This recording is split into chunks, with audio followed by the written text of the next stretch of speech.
Mi nombre es Catherine Frazado y hoy les hablaré sobre la columna cervical. Anatómicamente, a nivel cervical nos encontramos con 5 articulaciones, las 2 atlanto-occipitales formadas por las caras articulares superiores de las masas laterales del atlas y las superficies de los cóndilos occipitales, la atlantoaxial lateral formada por las caras articulares inferiores de las masas laterales del atlas, las cuales se articulan de forma bilateral con las caras articulares superiores del axis, la atlantodontoidea o atlantoaxial media formada por el arco anterior del atlas y el diente del axis, y por último las articulaciones juncovertebrales formadas por los procesos o apófisis fusiformes que se encuentran a los laterales de los cuerpos vertebrales cervicales. Respecto a los ligamentos, a nivel cervical superior nos encontramos con el ligamento cruciforme del atlas, los ligamentos alares, el ligamento apical del diente del axis, los ligamentos atlantoaxiales anterior y posterior, los ligamentos atlanto-occipitales anterior y posterior. A nivel cervical inferior contamos con el ligamento longitudinal anterior, longitudinal posterior, el ligamento amarillo, el ligamento intertransverso y el ligamento nucal formado por los ligamentos interespinoso y supraespinoso. Hablaremos de la biomecánica, la cual se divide en artrocinemática y osteocinemática. A nivel cervical superior tenemos que en flexión, en C0 y C1, los cóndilos occipitales se deslizan hacia posterior y sobre las superficies articulares superiores del atlas.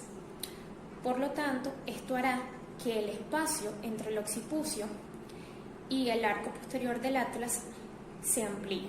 En C1 y C2, las superficies articulares inferiores del atlas se deslizan hacia postero superior.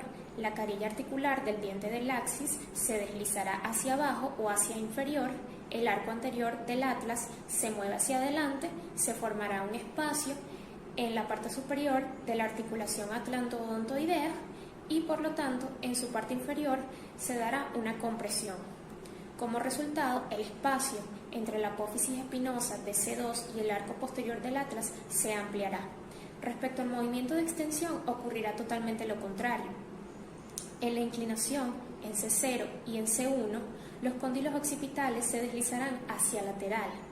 En C1 y C2 se dará una leve inclinación gracias a la interposición del diente del axis sobre el anillo osteoligamentoso.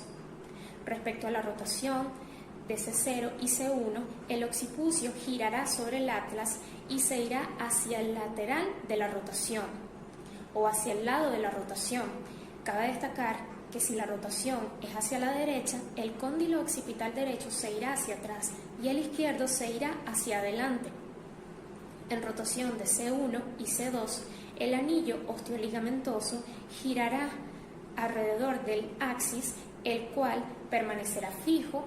La masa lateral de la derecha se irá hacia atrás y la masa lateral izquierda del atlas se irá hacia adelante en caso de que la rotación sea hacia la derecha. Respecto a nivel cervical inferior, tenemos que en el movimiento de flexión, las carillas articulares superiores se deslizarán hacia arriba y por último sobre el borde superior de las carillas articulares inferiores. Debido a la divergencia y deslizamiento de estas facetas o carillas articulares, la superficie de contacto articular disminuirá. Respecto a la inclinación y rotación, no existe un movimiento de inclinación puro debido a la oblicuidad de las carillas articulares y a la orientación de las apófisis fusiformes. Por lo tanto, este movimiento de inclinación siempre se dará acompañado de una rotación contralateral. Ahora, en vista posterior, palparemos las estructuras óseas. Para palpar C1, tenemos como punto de referencia la apófisis mastoides del temporal.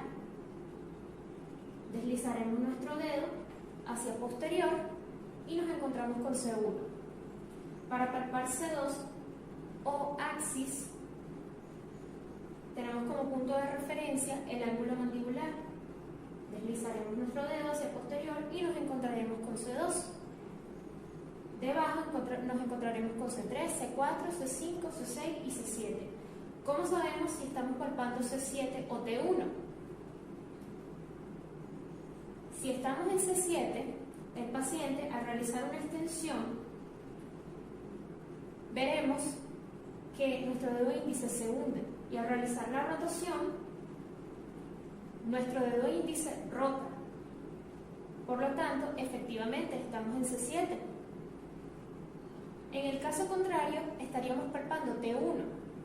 Luego, palparemos la protuberancia occipital externa y justo debajo nos encontraremos con el ligamento nucal, el cual, para tensarlo, le pediremos al paciente que realice una flexión.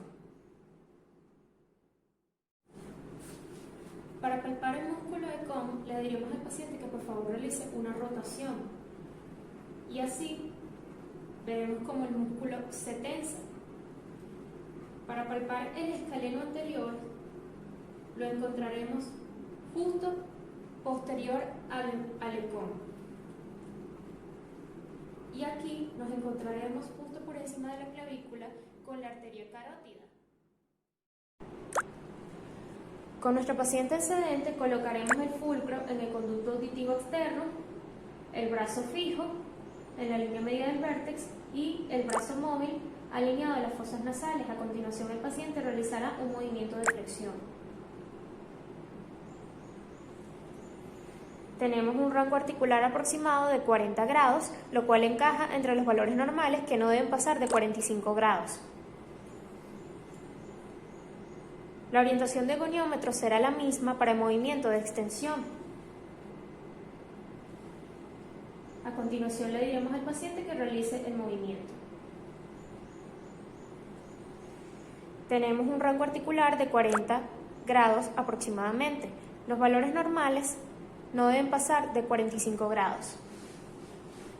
Seguidamente, con el fisioterapeuta en bípedo, evaluaremos la rotación hacia ambos lados. Colocaremos ambos brazos, el móvil y el fijo, del goniómetro en la línea biacromial y el fulcro en el vértex. Le diremos al paciente que realice un movimiento de rotación hacia la izquierda. Tenemos un rango aproximado de 55 grados. Los rangos o valores normales están entre 0 a 60 grados o 0 a 80 grados. Realizaremos el mismo movimiento, pero esta vez de una rotación hacia la derecha. Le pediremos al paciente que realice el movimiento.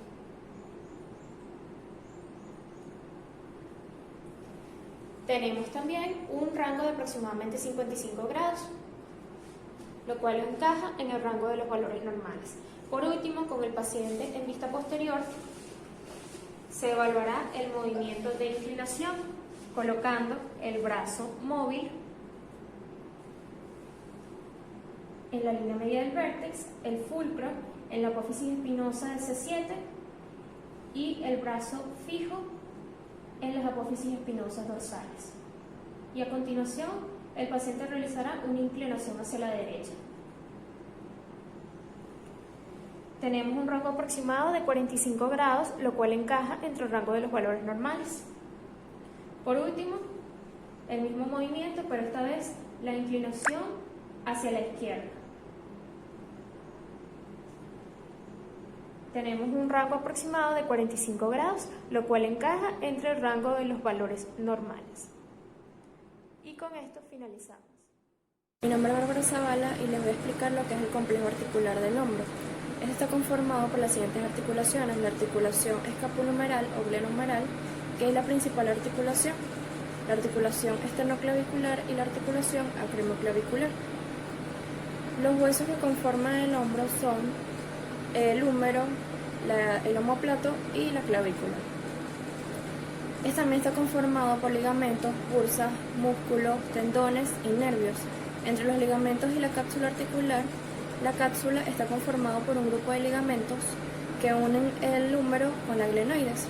La clavícula, por sí, está unida al acromion mediante los ligamentos acromoclaviculares, que se encuentran uno superior, uno inferior, uno posterior y uno anterior, y al coracoides mediante el ligamento conoides y el ligamento trapezoide. Además, encontramos el labrum, un fibrocartílago que se encarga de aumentar la profundidad y mejorar la estabilidad del hombro. En la anatomía palpatoria del hombro se va a evaluar el subescapular, el cual se colocará la pulpa de los dedos en el origen axilar hasta la fosa subescapular de la escápula, al frente del músculo dorsal ancho, y se evaluará al paciente en decúbito prono y se le pedirá una rotación medial del brazo. Así se puede evidenciar la tensión subescapular mediante los dedos. Se evaluará de esta manera el pulgar aquí y los siguientes dedos de esta manera. En el músculo supraespinoso, la mano sensitiva estará sobre el músculo en la fosa supraespinosa y los dedos volteados hacia el acromión.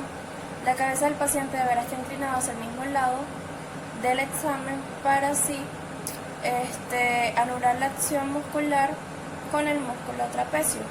En el músculo infraespinoso se va a colocar la mano sensitiva en la fosa infraespinosa desde medial hacia lateral, justamente debajo de la porción posterior del deltoides. En el redondo mayor, la mano sensitiva deberá localizar el ángulo inferior de la escápula y posicionar 3 dedos inferiormente en el borde lateral o axilar de la escápula. En el músculo redondo menor se va a trazar una línea imaginaria en el ángulo de la espina de la escápula en dirección a la axila y se va a posicionar 2 dedos en el borde lateral o axilar. Con la otra mano al frente del paciente se va a resistir el movimiento de la rotación lateral del brazo. Bíceps braquial.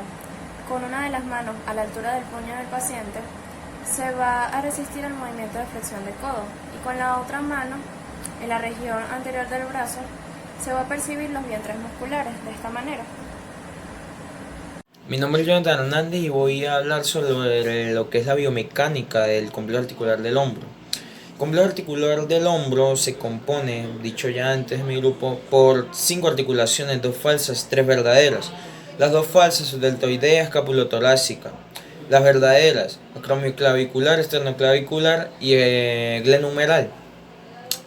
¿Qué pasa con la biomecánica del hombro? Existen 2 tipos de movimientos, lo que son los movimientos artrocinemáticos y osteocinemáticos. Los movimientos osteocinemáticos son los que podemos ver a simple vista, que son lo que nuestros segmentos hacen, ya sea flexión, abducción, extensión, etc. Los movimientos artrocinemáticos son los que suceden dentro de nuestras articulaciones, dentro lo que son los movimientos entre las superficies óseas que se conectan. ¿Qué pasa? Como un complejo articular, cuando se mueve uno, se mueve el resto. O sea, esto es como una sinergia entre articulaciones.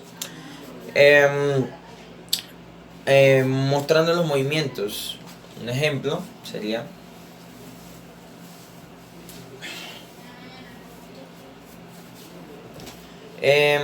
la articulación del hombro, por ejemplo, cuando se hace una abducción, el brazo va ascendiendo. Mientras el brazo va ascendiendo, se hace una relación 2-1 entre el húmero y la escápula. ¿Qué se refiere a esto? Cada vez que mi brazo sube 2 grados, la escápula se mueve 1, hacia afuera en este caso. Hace una abducción escapular. ¿Qué pasa interna? O sea, osteocinemáticamente hay una abducción. Artrocinemáticamente ocurre un deslizamiento hacia arriba. El deslice, la cabeza del húmero rueda hacia arriba en dirección del segmento, pero el deslice, para evitar una luxación, desliza hacia abajo. Es la ley cóncavo-convexa, que es cuando se mueve el segmento convexo. El deslice es contrario al rodamiento. ¿Qué sucede? Vamos a lo que es la goniometría. ¿Cómo medimos estos movimientos con un goniómetro?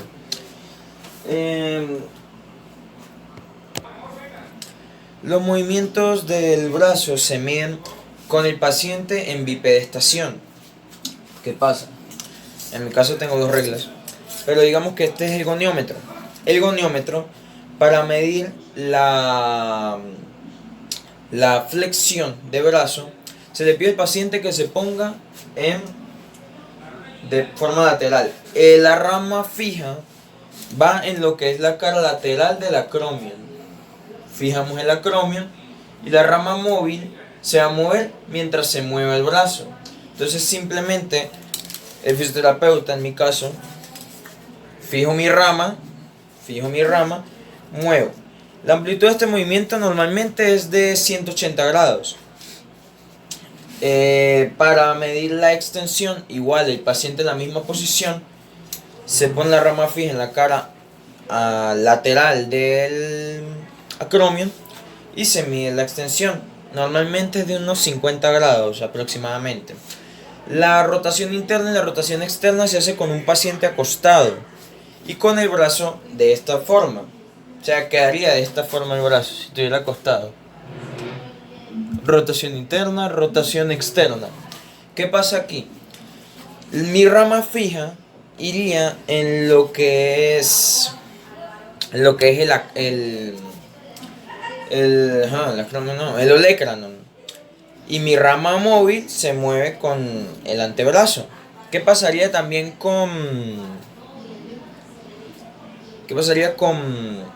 la abducción y abducción?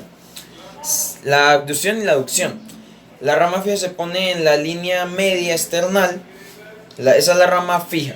Y la rama móvil se guía con el brazo, pues, o sea, la línea axilar, aquí, el brazo sube y se mide. Hola, mi nombre es Ochon Romero, estudiante de fisioterapia. Les voy a conversar un poco sobre el complejo articular del codo.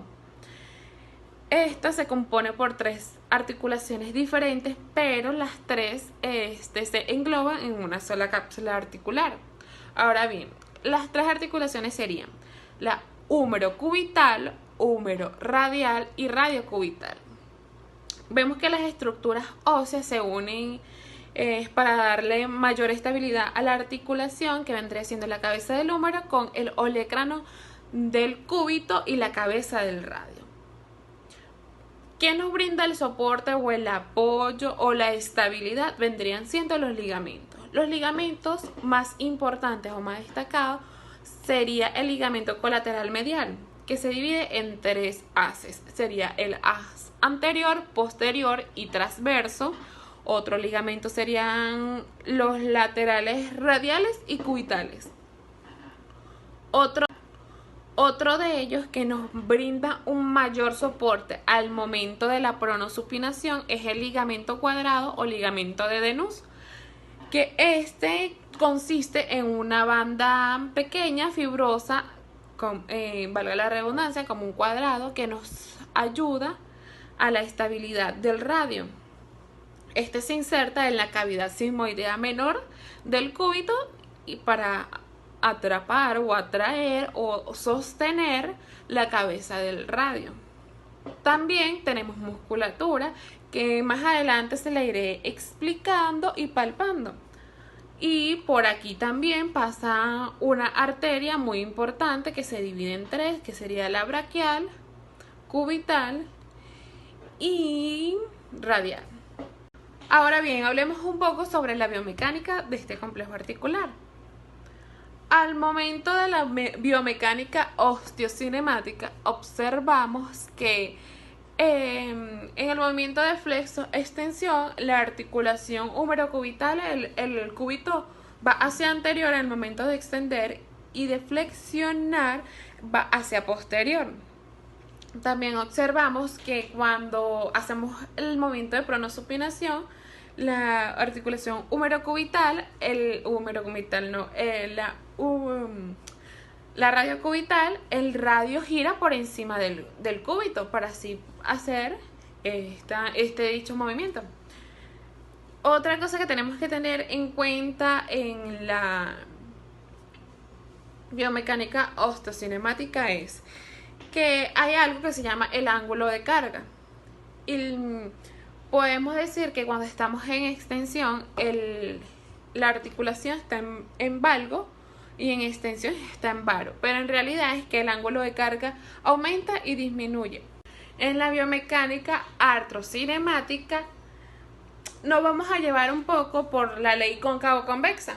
en este caso, en este complejo articular, vemos que la parte móvil es cóncava y según esta ley va hacia el mismo sentido del movimiento.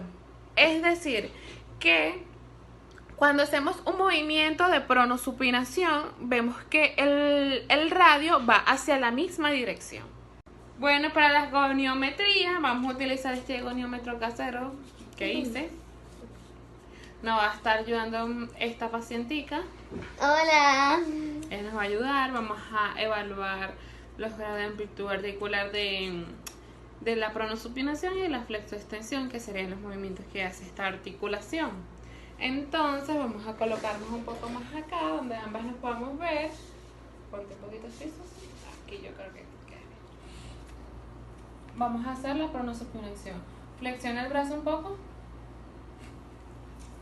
Y vamos a colocar la rama fija en paralelo al número y le pedimos a nuestro paciente que haga cúbito prono. Allá. Sería así. Y nos da unos 120 grados aproximadamente. Otra vez le pedimos que ponga en posición neutra. Ajá. Y hacemos la supinación. Supino. Muy bien. Y medimos. Ahí nos da unos 230 grados. Para la flexoextensión le pedimos al paciente que se coloque así. La extensión va en 0, con la rama fija hacia abajo, hacia arriba, perdón. Ah, esto se llama. Espérate, cuando yo te diga. Le decimos a nuestro paciente que flexione el brazo. Sí. Ahí. Y vemos que el grado de amplitud es de 300 grados aproximadamente. Y eso sería la parte de goniometría de la articulación del codo. Vamos a empezar a palpar las estructuras óseas. Vamos a pedirle al paciente que extienda su brazo.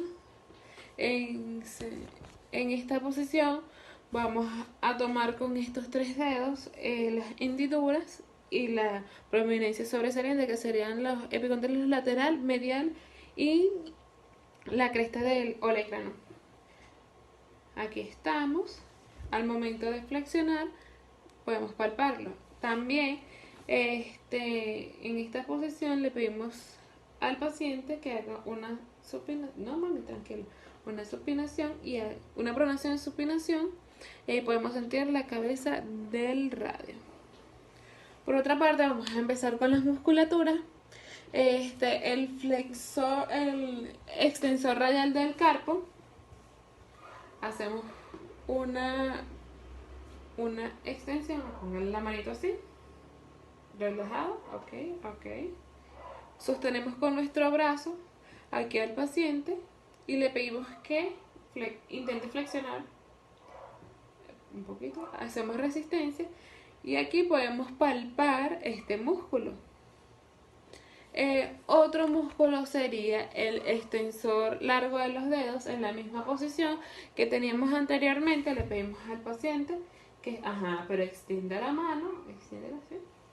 Igualmente, este músculo aquí en el... Muy bien, podemos ver la mayor fuerza y la mayor tensión aquí en este lado. Vamos al músculo anconio, le pedimos al paciente que extienda el brazo. Y trata de llevarlo hacia arriba, Susana, por favor. Aquí. ¿Sí? Dale, mami. No, de aquí no, de aquí. Ok. Aquí podemos palpar el músculo anconio con estos 2 dedos. Es como una bandita. Y el último que vamos a evaluar por el momento, vamos a hacer el braquio radial, que le pedimos al paciente que ponga el brazo con una pequeña rotación interna,